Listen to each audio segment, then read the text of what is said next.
इस टॉपिक का टाइटल है वायरशॉक लैब नंबर 5। सबसे पहले ऑब्जेक्टिव्स ऑफ द टॉपिक।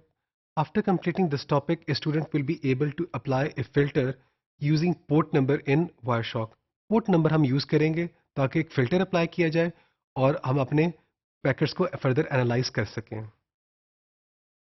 जो फिगर्स हैं, जो मटेरियल है in this topic, they have been adapted from Laura Chappell's book with the title troubleshooting with Wireshark, locate the source of performance problems, which is published in 2014. There are two ways to define a display filter on an application in a trace file. You can filter based on the application name. अगर application name Wireshark को पता है तो आप क्या करें, application name use कर सकते हैं। आप क्या कर सकते हो, port number भी use कर सकते हैं। तो दो तरीके से आप क्या कर सकते हैं, डिस्प्ले फिल्टर को अप्लाई करते हैं।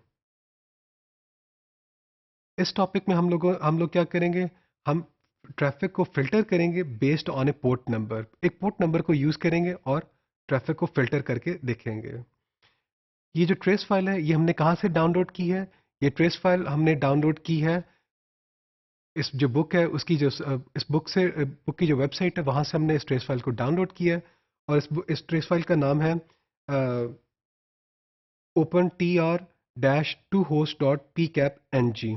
और इस T R dash two host dot P cap N G में क्या हो रहा है, दो होस्ट हैं जो क्या कर रहे हैं, एफ टी पी को यूज़ करके एक फ़ाइल को डाउनलोड कर रहे हैं। तो हम क्या करते हैं, एफ टी पी डेटा जो ट्रांसफ़र हो रहा है और किस आई पी एड्रेस से हो रहा है, 192.168.1.119।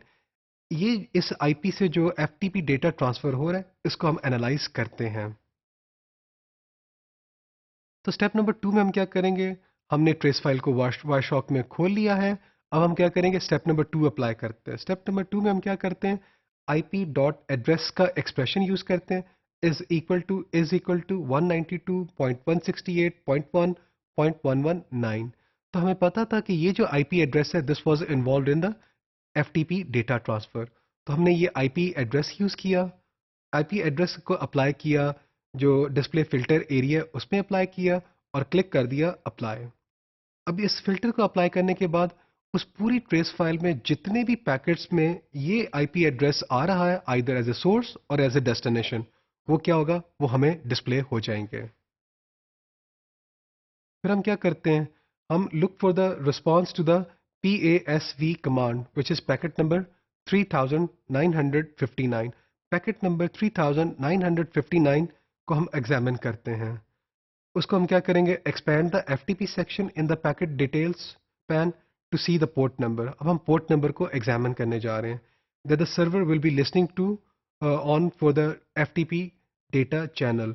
और ये पोर्ट नंबर कितनी है, 39,757 है।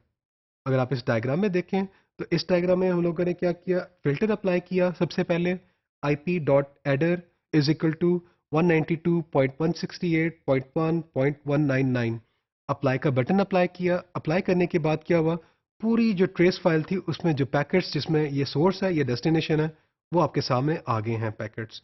इन पैकेट्स में से आपने क्या किया, 3959 का जो पैकेट था उसको आपने फर्दर जो डिटेल पैन है उसमें खोला और आप देखें वो पैसिव पोर्ट नंबर नजर आ रहा है 39757। So the port number for the FTP file transfer from the server is this value 39757। Step number 3 में हम क्या काम करते हैं, अब हमने सेंस फिल्टर इस पोर्ट नंबर के ऊपर, इस पोर्ट नंबर को यूज करते हुए हमने क्या करना था, फिल्टरिंग करनी है। तो हम क्या करते हैं, अपना जो प्रीवियस फिल्टर था उसको रिप्लेस करते हैं with this expression, TCP dot port is equal to 39757। अब हमने ये एक नया एक्सप्रेशन लिखा है और इसकी बुनियाद क्या है, हमारा जो पोर्ट नंबर था 39757। And then you apply the click button.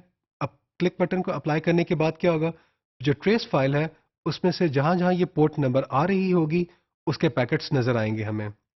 So the status bar indicates that कितने ऐसे पैकेट्स हैं, there are 28,0220 packets, such packets जिनमें ये पोर्ट नंबर यूज हुआ है।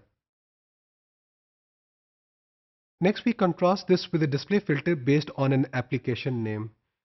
पहले हिस्से में हम इस लैब के पहले हिस्से में हम लोगों ने क्या किया, हम लोगों ने एक फ़िल्टर अप्लाई किया पोर्ट नंबर को इस्तेमाल करते हुए। अब हम क्या करते हैं, एक फ़िल्टर अप्लाई करते हैं एप्लीकेशन के नाम को यूज़ करते हुए, और वही ट्रेस फ़ाइल है। और ट्रेस फ़ाइल में क्या हो रहा था, 2 होस्ट हैं जो क्या कर रहे हैं, एफ़टीपी प्रोटोकॉल को यूज़ करके डेटा ट्रांसफ़र हो रहा था। अगर हमने यूज़ करना है एप्लीकेशन का नाम, तो वायरशॉक के जो उसको जानता हो। इस केस में एफ़टीपी का प्रोटोकॉल था, तो क्या नाम है, एफ़टीपी डैश डेटा उस एप्लीकेशन का नाम है। इस नाम को यूज़ करें, फ़िल्टर डिस्प्ले एरिया में लिखें, और लिखने के बाद क्या अप्लाई करें, क्लिक का बटन क्लिक कर दें अप्लाई के बटन के ऊपर। जब आप अप्लाई के बटन के ऊपर क्लिक करेंगे, तो वो सारी जो पैकेट्स हैं जिसमें एफ़टीपी डेटा यूज़ हो रहा होगा, वो नज़र आ जाएँगे। इसमें और प्रीवियस में क्या फ़र्क होगा, अब इसमें हमें टीसीपी के जो हैंडशेकिंग के जो पैकेट्स थे वो नज़र नहीं आएँगे, क्योंकि टीसीपी हैंडशेकिंग में कहीं भी एफ़टीपी नहीं होता, ठीक है ना? तो इसमें जो connect TCP handshake, acknowledgements, connection tear down packets, ये हमें कुछ नज़र नहीं है। टीसीपी कनेक्शन एस्टैब्लिश हुआ, टीसीपी एक्नॉलेजमेंट्स आई, और टीसीपी का जब कनेक्शन टियर डाउन होगा, ये सारे भी पैकेट्स क्या हो जाएँगे, फ़िल्टर आउट हो जाएँगे। सिर्फ़ वो पैकेट्स नज़र आएँगे जहाँ पे एफ़टीपी प्रोटोकॉल यूज़ हो रहा होगा। अगर आप इस डायग्राम में देखें, तो इस डायग्राम में वो सारे पैकेट्स का प्रोटोकॉल के अगर कॉलम देखें, तो सारे एफ़टीपी प्रोटोकॉल के पैकेट्स नज़र आ रहे हैं हमें। तो एफ़टीपी डैश डेटा को यूज़ करने से क्या हुआ, ये एप्लीकेशन का नाम था। This filter does not display any TCP connection establishment, management और टियर डाउन ट्रैफ़िक। तो अगर थ्रूआउट दिस जो सबसेट ऑफ द पैकेट्स हैं, कहीं भी आपको टीसीपी कनेक्शन की मैनेजमेंट, एस्टैब्लिशमेंट और टियर डाउन नज़र नहीं आ रही। Step number 5. Click the clear button to remove your display filter. इस टॉपिक में हम लोगों ने क्या किया, हमने अपने जो पैकेट्स जिनको हमने कैप्चर किया था विद द हेल्प ऑफ वायरशॉक, उसको अगर हमने क्या करना हो, एनालाइज करना हो using a certain port number, वो हमने सीखा। अगर हमने अपने जो पैकेट्स जिनको कैप्चर किया था उन एक एप्लीकेशन नेम के ऊपर फिल्टर करना चाहते हैं, तो ये 2 चीज़ें हमने सीखी हैं इस लैब में।